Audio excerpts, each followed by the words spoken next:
네, 여러분 안녕하세요. 보았습니다. AI 활용해서 코딩할 때 설계가 중요하다는 말 이제 한 번씩 다 들어보셨을 것 같아요. 그런데 이때 설계란 무엇일까요? 그리고 설계가 무엇? 그리고 왜 중요할까요?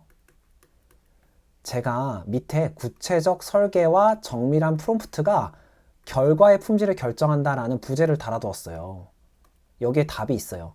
설계가 구체적일수록 AI 코딩의 결과의 품질이 우리가 원하는 수준으로 나오기 때문이에요.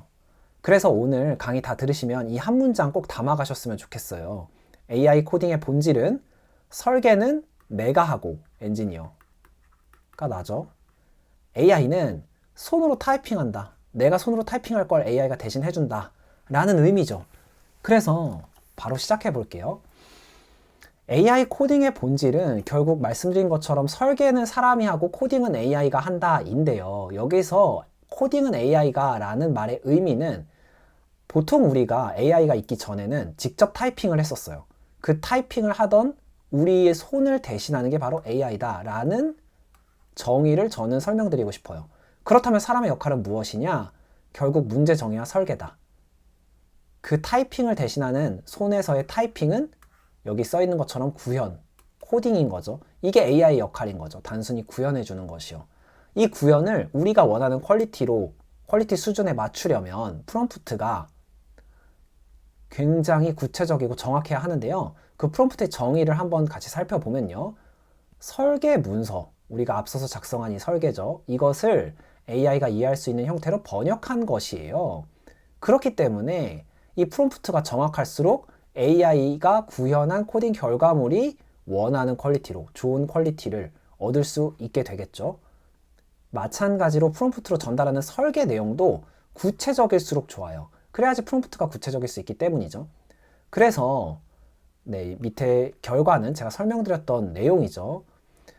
코딩하는 과정을 한번 살펴볼게요. 문제 정의부터 시작해서 설계, 프롬프트 명세, AI 코딩, 검증 리뷰의 단계로 흘러가는데요. 위에서 말씀드린 것처럼 문제 정의와 설계 단계까지는 사람의 역할, 엔지니어가 역할을 해야 하고요. 프롬프트 명세를 작성할 때는 공동이라고 되어 있는데 왜 AI랑 같이 하냐면요. 여러분 플랫 모드 다 들어보셨죠? 그쵸? 사람이 프롬프트를 작성한 게 한 번에 완벽한 프롬프트가 나오기가 좀 어려울 수 있어요. 그래서 프롬프트 일단 1차로 작성하고 이것에 대해서 AI에게 피드백해줘 라고 하면 몇 번 왔다 갔다 하는 것이죠. 그렇게 완벽한 프롬프트를 만들어가는 것이죠. 그렇기 때문에 공동 작성이죠. 그렇게 완성된 프롬프트를 가지고 이건 이제 설계를 번역한 문서겠죠. 이걸 가지고 AI한테 코딩해줘 라고 하기 때문에 여기서 구현의 역할을 AI가 해주는 것이고요. 사람은 검증과 리뷰 역할을 하는데요. 이 역할은 앞단이 명확하고 구체적일수록 이 역할에 들어가는 시간이 줄어들겠죠. 그러면 좋은 설계란 무엇인가? 결국엔 좋은 코드의 기준과 맞닿아 있죠. 그래서 이 좋은 코드의 기준을 같이 좀 살펴보려고 합니다. 설계, 좋은 코드는요, 그 기준이 상황과 조건에 따라 너무 다르죠. 그렇기 때문에 오늘 저와 함께 살펴볼 것은 상황을 좀 제한하려고 해요. Next.js 앱라우터로요. 여기에서 철학은 서버 퍼스트인데요. 제가 도메인 단위 응집도라고 적어두었어요. 이 도메인 단위 응집도라는 표현의 의미는요. 결국에는 좋은 코드, 즉 좋은 설계는 변화에 대응이 유연한 설계인데요. 조금 더 구체적으로 설명드리자면 요구사항이 들어오죠. 그래서 코드가 변해야 해요. 그때 변화가 필요할 때 하나의 맥락, 즉 같은 타이밍에 변하는 것들은 같이 모여 있는 것. 이것이 좋은 코드의 기준이죠.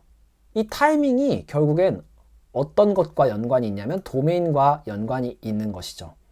그래서 도메인 단위 응집도를 가지는 것이 좋은 설계가 되는 것이죠. Next.js 앱라우터에서 어떻게 이게 구현되는지는 조금 이따가 좀 더 자세히 말씀드려 볼게요.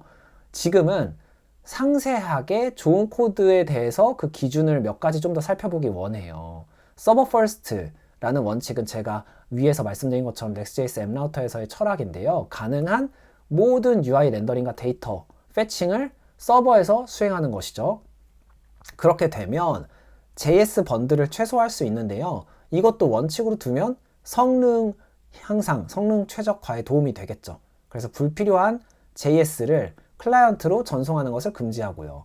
그리고 데이터 UI 변화 시점을 묶는다 라는 말이 결국 이게 도메인 기준으로 응집도를 높인 것이죠. 도메인 중심으로 묶은 거예요.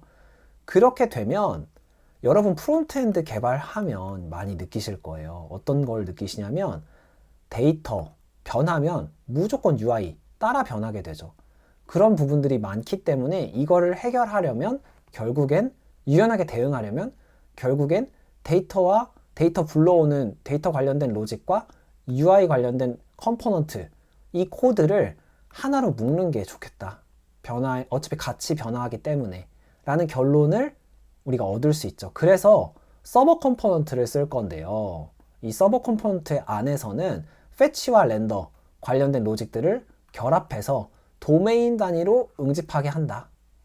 그것이 우리가 지금 예시로 살펴볼 좋은 설계, 좋은 코드의 기준이 됩니다. 이러한 기준을 가지고 우리가 구현할 예시를 같이 살펴보시죠. 책 상품 목록 페이지예요. 도메인은 말 그대로 책 상품 목록을 보여줄 건데 요구사항이요. 사용자가 책 목록을 보고 정렬 혹은 검색할 수 있고요. 클릭하면 상세 페이지로 이동하는 거예요. 그런데 데이터에 제약이 있어요. 책 개수 자체가 그렇게 많지 않아요. 한 200개 정도? 그리고 이게 변동이 적어요. 플러스 마이너스 10개. 앞으로 간다고 해도 나중에 미래가 됐어도 2,000개, 2만 개가 되지는 않는다. 이럴 일은 없는 거죠. 그리고 비즈니스적 제약도 살펴보면 SEO 당연히 중요하겠죠. 그리고 초기 렌더링 속도도 중요하겠죠. 네, 뭐 같은 맥락이지만 살짝 다르죠. 기술적 제약은 Next.js 앱라우터 사용한다.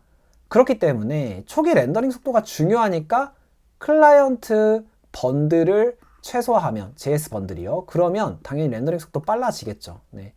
이렇기 때문에 이러한 배경에서 보면 서버에서 데이터 패칭하고 UI를 한 번에 그리는 SSR 같은 그런 구조가 적합하다라는 결론을 우리가 얻을 수 있죠.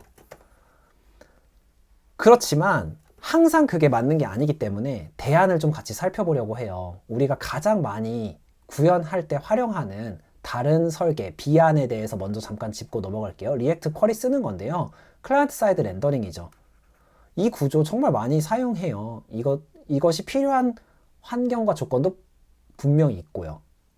어떤 부분에서 그러냐면 인터랙티비티가 필요할 때요. 예를 들면 무한 스크롤 같은 이런 것들을 구현할 때 보면 단순히 SSR만 가지고는 구현이 좀 더 복잡해져요. 그래서 이런 인터랙티비티가 많은 경우에는 리액트 쿼리 활용해서 CSR 하는 게 훨씬 더 유리할 수 있죠. 네. 그렇지만 불리한 점들도 있는 거죠. 여기서 보시는 것처럼 SEO 관련해서 별도 처리가 또 필요한 부분이 있고요. 번들 사이즈가 아무래도 클라이언트 사이드 렌더링을 하기 때문에 관련된 자바스크립트를 많이 보내서 상대적으로 좀 더 크죠. 그리고 복잡도도 당연히 상태 관리로 조금 더 복잡한 부분이 있겠죠. 왜냐면 추가적인 상태 관리를 하니까요.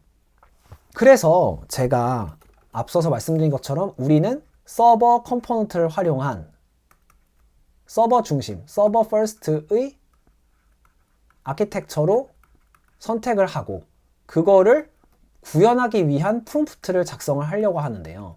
실제 프롬프트를 어떻게 작성하는지 예시를 먼저 살펴보면서 자세히 공부해 볼게요. 제가 앞서서 맨 처음 말씀드린 것처럼 프롬프트는 설계 문서를 번역한 언어다 라고 말씀드렸죠.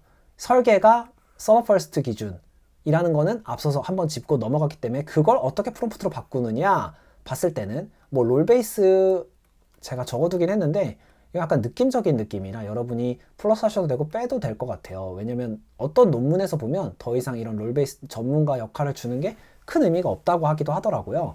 그리고 서버 퍼스트 원칙과 최소 JS 번들을 우선한다 라고 철학, 원칙에 대해서 명시했죠. 도메인이 책 목록 페이지 구현이다. 요구사항은 SSR 써야 된다. 데이터 패치하는 로직과 UI 렌더하는 로직은 하나의 서버 컴포넌트 안에서 응집되도록 구현한다. 제가 말씀드렸죠. 이게 좋은 설계의 기준이 될 수 있다. 지금의 배경과 제약 조건 안에서요. 반드시 서버 컴포넌트가 정답이다 라는 얘기는 절대 아니에요. 상황에 따라서 좋은 설계는 달라질 수 있겠죠. CSR도 물론 좋은 설계 가 될 수 있다는 거 제가 앞에서 설명 한번 드렸었죠. 그런데 지금 상황에서는 SSR, 즉 서버 컴포넌트, 서버 퍼스트 위주로 선택해서 간다. 그렇기 때문에 명시했고 리액트 쿼리 등 클라이언트 상태는 사용 금지다. 그러면서 잘 보시면 구현하면서 제가 페이지 이름, 폴더 구조 다 적어주고 함수 이름도 적어주고요. 어떻게 패치하고 SSR 렌더한다. 그리고 entities라는 폴더 하위에 book이라는 도메인으로 응집시켰어요. 무엇을 응집시켰냐면 UI와 패치하는 로직이요. 데이터 패치하는 로직, get book list라는 UI. 이렇게 응집시킨 이유는 이 두 가지가 한 폴더 안에서 관리되면 같이 변하기 때문에 관리가 쉽기 때문에 이렇게 폴더 구조를 작성한 거고요. 그리고 나서 품질 기준은 뭐 몇 가지 우리가 고려해야 될 놓치지 않을 사항들 적어주었죠. 특징 요약하면 결국 요구사항에 대해서 배경을 포함해서 설명했죠. 여기 배경이 있죠. 그리고 요구사항 자세히 설명드렸고 구현에 대해서는 폴더 구조랑 함수, 컴포넌트 이름까지 자세하게 전달했죠. 품질 기준 추가해서 놓칠 수 있는 부분을 점검했죠. 이러한 특징을 가지고 프롬프트를 작성해서 이 작성한 프롬프트로 구현한 코드 같이 살펴볼게요. 이 코드를 보시면 여러분이 이제 이해가 되실 거예요. 이 코드는 예전에는 우리가 손으로 다 타이핑 했었어야 했어요. 더 이상 그럴 필요가 없는 거예요. 손이 할 일을 AI가 대신하게. 그러나 우리는 이 코드가 어떻게 구현되었는지 대략적으로 다 알고 있는 거죠. 거의 90%는 우리가 이미 머리로 이해하고 있다라고 생각하시면 돼요. 나머지 10%는 리뷰, 검증할 때 확인하는 것이죠. 네. 이렇게 되면 우리가 버그 수정할 때도 당연히 훨씬 더 쉽겠죠. 우리가 다 이해하고 있는 범위 내이니까요. 왜 그렇게 될 수 있느냐? 설계를 먼저 자세히 했기 때문에, 그리고 그 설계한 거를 프롬프트로 옮겼기 때문에, 그렇기 때문에 코딩을 이렇게 우리가 알고 있는 내용으로 할 수 있다. 이해하고 해야 된다. 그 앞단에서 하려면 생각해야 된다. 이게 가장 중요한 핵심이에요. 네, 오늘 말씀드리고 싶은 가장 중요한 핵심이요. 그래서 코딩 결과물 보면 get book list 함수 있고요. book list 컴포넌트 있죠. 이런 거 여러분 다 아실 수 있죠. 그래서 보시면 여기서는요. 제가 짚고 넘어가고 싶은 거는 앞서서 프롬프트에 대해서요. 작성하시다 보면 반복되는 게 생길 거예요. 그 반복되는 걸 어떻게 좀 처리하면 좋으냐? 보시는 것처럼 반복되는 걸 룰스로 고정시키는 거예요. 그냥 프롬프트 작성하다 보면 여러분이 어떤 걸 룰로 뺄지가 보일 거예요. 왜냐하면 반복되는 게 계속 보이니까 그걸 반복하기 싫어서 룰로 옮기는 것이기 때문이죠. 네. 그래서 기술 철학, 품질 기준 이런 것들은 자연스럽게 룰로 이동이 될 거고요. 비즈니스 로직 같은 경우는 기능, 구현할 기능에 대한 상세 설명이기 때문에 이건 프롬프트로 계속 새롭게 반복되는 게 아니기 때문에 새롭게 작성해 줘야 돼요. 구현 세부에 대해서도 마찬가지 새롭게 작성해 줘야겠죠. 그러니까 프롬프트로 남겨야 될 것들은 이런 것들이고 룰로 옮겨져야 될 반복되는 것들은 이런 것들이다 라고 제가 정리를 해드린 거죠. 한 번 더 정리해드리면 결국 룰스는 반복되는 거예요. 지켜야 하는 원칙이고 프롬프트는 문제별로, 기능별로 설계하는 그 맥락에 대해서 우리가 구체적으로 작성한 문서다 라고 생각하시면 되죠. 그래서 룰 기반 시스템과 컨텍스트 특화된 프롬프트를 조합하면 이런 코딩을 우리가 생각하는 것, 우리 손이 구현한 것처럼 계속 AI가 구현해 준다 라는 걸 설명드리고 싶었어요. 이때 체크리스트 한번 짚고 넘어갈게요. 설계할 때는요. Next.js 앱 라우터 국한이에요. 네, 제가 자꾸만 제한 조건을 말씀드리는 이유는요. 절대로 서버 퍼스트가 모든 상황에서 정답이 아니다 라는 말씀 드리고 싶어서 그래요.